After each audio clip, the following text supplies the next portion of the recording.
Election commission of India को हमने पहले लेटर लिखा था और उसके बाद उन्होंने हमको टाइम दिया आज का। तो मेरे साथ हमारे बिहार के अध्यक्ष जनाब अख्तर उल इमान साहब हैं, आदिल हसन साहब हैं और हमारे बहादुरगंज के कैंडिडेट हैं ये तौसीफ आलम साहब। तो हम लोगों ने जाकर इलेक्शन कमीशन ऑफ इंडिया से मुलाकात की। तो सबसे पहले अख्तर भाई कुछ बोलेंगे, फिर तौसीफ साहब, फिर मैं बोलता हूँ। बोलिए अख्तर भाई आप। हम लोगों ने इलेक्शन कमीशन ऑफ इंडिया से इस बात की गुजारिश की है कि इन्होंने 3 कट ऑफ डेट्स दिए हैं और बिहार में जो सिविल रजिस्ट्रेशन है वो बहुत कम है। 2005 में भी 11% है और जबकि नेशनल रेट 62% का है। तो हमारे यहाँ सिविल रजिस्ट्रेशन में लोगों का जन्म प्रमाण पत्र नहीं है और समय कम है, माइग्रेंट लेबर्स हैं, बारिश का मौसम है, इसलिए इस तारीख को बढ़ाई जाए, इसको जरा से स्टे दिया जाए। हम लोगों ने इस बात की गुजारिश की है और इसको और सरल किया जाए, हम लोगों ने यह अपील। और हमारे यहाँ सिर्फ 2% लोगों को पासपोर्ट है और जो ग्रेजुएट्स हैं वो 14% है सिर्फ। तो जाहिर है कि हमारे यहाँ लोगों के पास सर्टिफिकेट्स नहीं है और जो गरीब लोग हैं उनके पास कोई कागज नहीं है। सैलाब में उनके घर कट गए हैं, तो ऐसी स्थिति में वोट देने से वो वंचित रह जाएंगे। और हमें शक है कि अगर इसी पीरियड में लिया गया तो लोग सारे लोग वोट नहीं दे पाएंगे और जो डेमोक्रेटिक स्टेट का जो सबसे बड़ा हथियार है वो उनका वोटिंग राइट है। इसलिए वोटिंग राइट से वो महरूम न हो जाए, इस बात का अंदेशा है। इसलिए हम लोगों ने इस तारीख को बढ़ाने की बात की है और खास करके हम लोग परेशान है कि हमारे यहाँ के 70% जो युवा हैं वो माइग्रेंट लेबर्स हैं, उनके पास कोई कागज भी नहीं है। अगर ये ऑनलाइन भी कराते हैं तो ऑनलाइन सिस्टम में भी वो अपना फॉर्म नहीं भर पाएंगे, इसलिए उनके वोट का बड़ा नुकसान होगा। इसलिए इस तारीख को बढ़ाई जाए। हमारे तौसीफ आलम साहब 4 मरतबा विधायक हैं, बहादुरगंज का चुनाव लड़ेंगे। हमारे बहादुरगंज विधानसभा में 7 पंचायत ऐसा है जो 2017 में 7 पंचायत बहुत ऐसे गांव हैं जो नदी में कट करके गिर गए, जो विलीन हो गए, जो नया कनकी के नाम पर जाना जाता है। ये 7 पंचायत में जैसे क्या कहते हैं, मटियारी पंचायत है, पत्थरगट्टी पंचायत है, लौचा पंचायत है, महजबतना पंचायत है, झाकट्टा पंचायत है, दुर्गापुर पंचायत है, निशंदरा पंचायत है। 7 पंचायत ऐसे हैं जो नदी के चपेट में आता है और इस तरह से पूरे बिहार में जो नदी होके गुजरता है इस तरह का आता होगा। तो हमारा कहने का मतलब है 2017 में जब गांव कट गए तो सारा कागजात चले गए, तो वो कहां से वोट दे पाएंगे। इसलिए हम चाहेंगे कि इसको रद्द किया जाए जो अभी ये किया गया है। देखिए,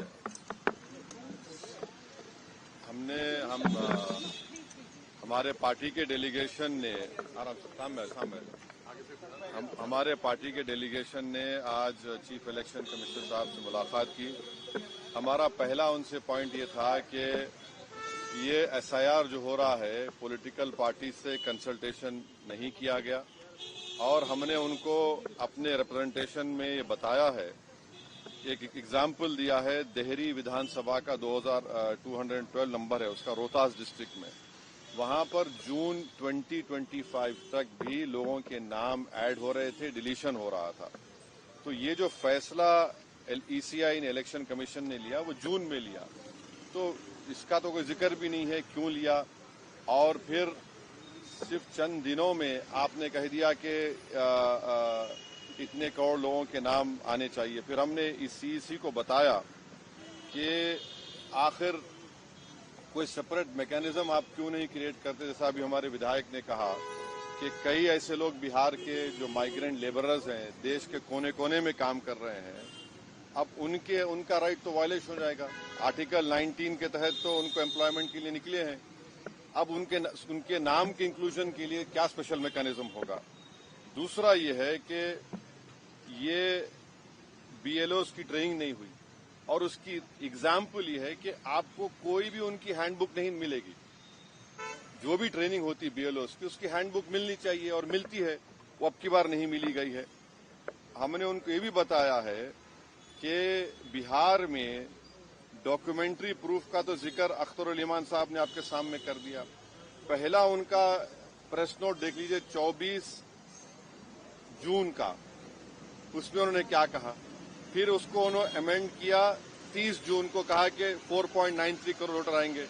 अब 6 जुलाई का नोटिफिकेशन देके कह रहे हैं कि आप नाम डाल दीजिए, डॉक्यूमेंट्स बाद में दीजिए। तो ये जो इस तरीके से इलेक्शन कमीशन जो एक्सरसाइज कर रहा है, ये हमारी नजर में it reeks of administrative mala fide, suffers from non application of mind.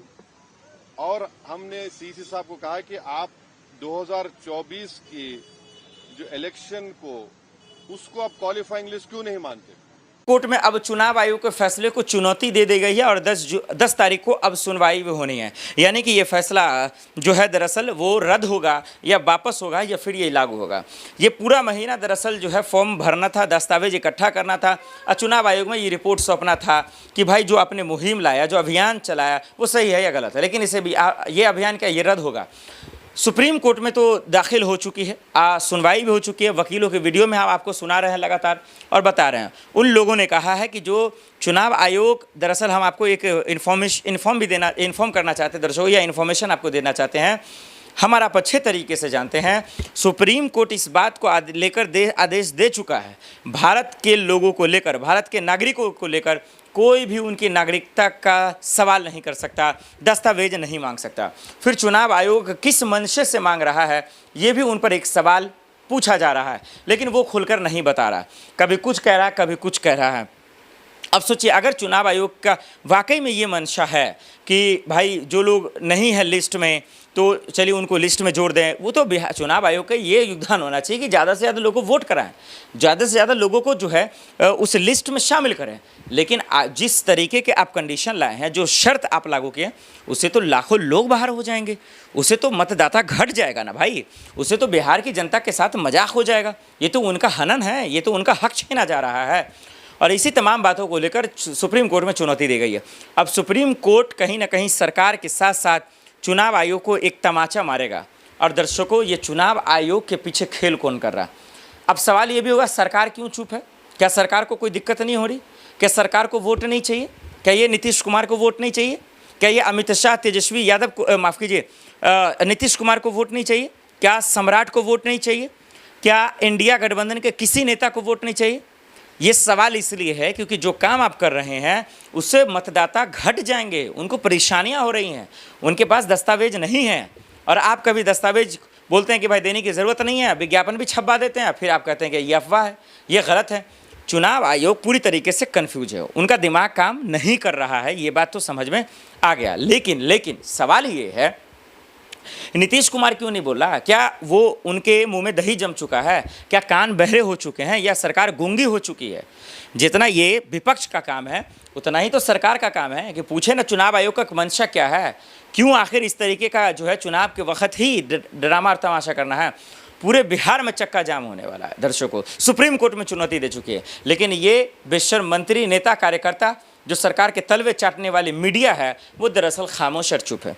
Tejashwi Yadav ने इसीलिए कहा कि ये मीडिया नहीं, ये कायर है, ये बिहार के विरोधी लोग हैं, ये देश के विरोधी लोग हैं, इसीलिए जो मूल मुद्दे हैं उस पर सवाल ही नहीं पूछते। हम इसके खिलाफ भी मुहिम छेड़ेंगे। मैं तेजस्वी यादव को सलाम करता हूं कि बिल्कुल ठीक कहा आप लोगों ने। ये गोदी मीडिया को, ये जो सरकार के तलवे चाटने में दिन रात रहती है, इस पर कार्रवाई करना बहुत ज़रूरी है, क्योंकि ये भूल चुका है कि लोकतंत्र में पत्रकारिता कैसे की जाती है, सवाल कैसे पूछे जाते हैं। संवैधानिक पद पर है चुनाव प्रक्रिया, चुनाव आयोग, और ये किस तरीके से हम और आप देख रहे हैं कि फैसले सुना रहा है, किस तरीके से कानून पे कानून ला रहा है, और उसकी मंशा क्या है, इसके बावजूद वो सवाल नहीं पूछ रहा, उसकी हिम्मतें नहीं हो पा रही है। आए दिन जहरीले शराब बिक रहे हैं, आए दिन बिहार में मर्डर हो रहा है, लेकिन मजाल है कि एक सवाल पूछ ले, नहीं पूछ सकते ये लोग। पता नहीं कितने पैसे सरकार ने नहीं खिला दिया। चुनाव आयोग से मेरी अपील है आखिर में कि कम से कम आप इस मुहिम को समझें। लोगों को परेशानियां हो रही हैं, हो सके तो ज़्यादा से ज़्यादा मतदाताओं को तैयार करें। बहुत सारे न्यू जो है वोटर हैं, मैं खुद न्यू वोटर हूं, मेरा पहचान पत्र नहीं बना है, मेरा वोटर लिस्ट में नाम नहीं है, इसको करें। सुप्रीम कोर्ट इस पर फैसला सुना रहा, अब देखते क्या आता है। हो सके तो चुनाव आयोग इस फैसले को वापस ले लेने, नहीं तो आने वाले वक्त में बिहार में परेशानियों का सबब बन सकता है और मुश्किल खड़ी हो सकती है।